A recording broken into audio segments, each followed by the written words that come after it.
Hi there, Tracy from Kazadans Equestrian. I'm going to follow up last week's training video with just a little bit more information about how do you choose the right training method for you and your horse.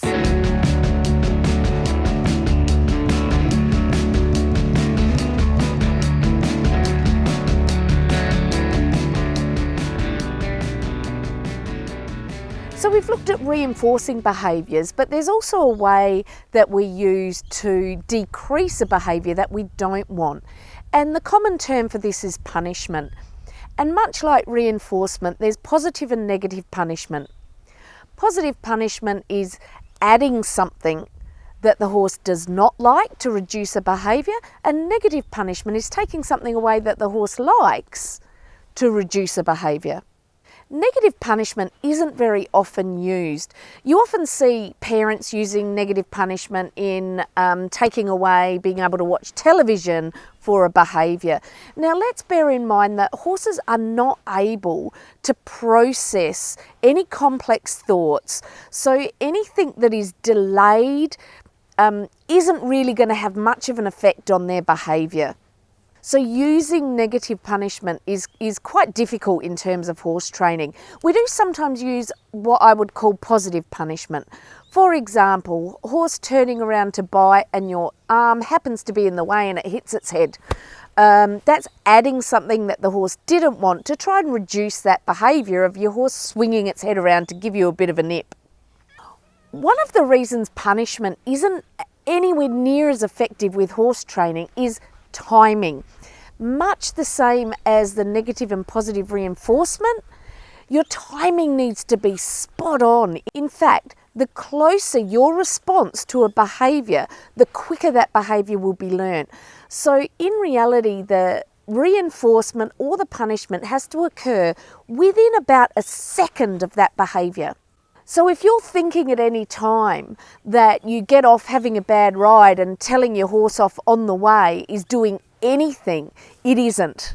The horse by then has lost what that behaviour was and the timing is completely incorrect. So this timing is critical. In fact, if you provide any reward and relief to anything a horse does, you have in fact encouraged whatever behaviour was occurring the second or two before.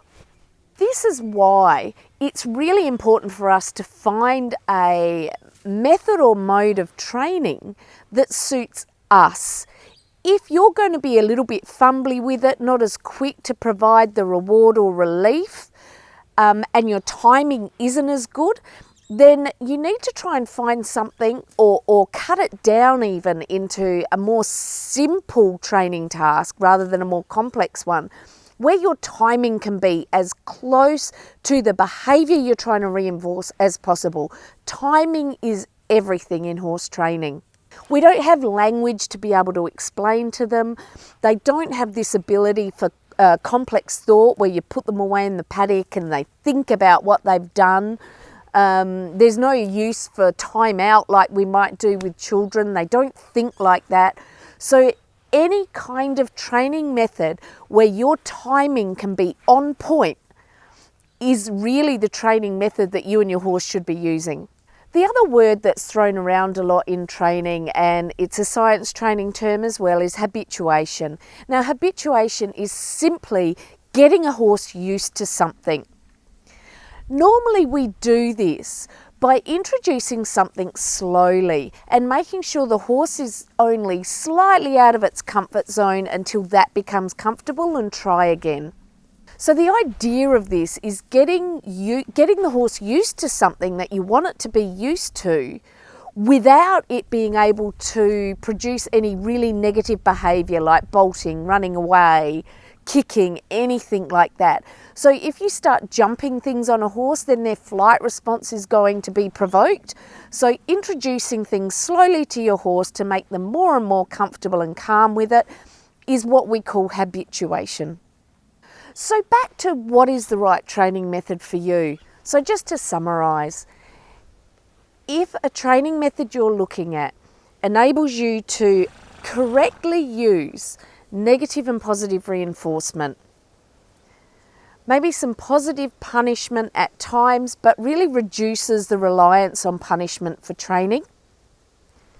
Utilises habituation to get horses used to things that you need them to be used to.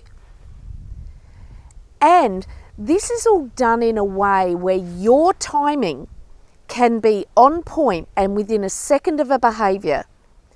Then this is a training method that you could adapt to and use. If you're using this training method and your horse is increasing the behaviours that you want and decreasing the behaviours that you don't want, it is also working for you. If it's not working as quickly as you like, check out your timing. It's quite likely to be that your timing isn't quite on point.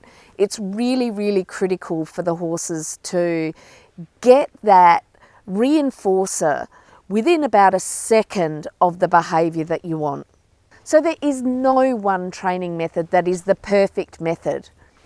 It is about finding one that works for you and your horse and improves your partnership. I hope this has been helpful. Don't forget to like this video, please. Just click on the thumbs up down below. Subscribe to the channel and I'll speak to you next week.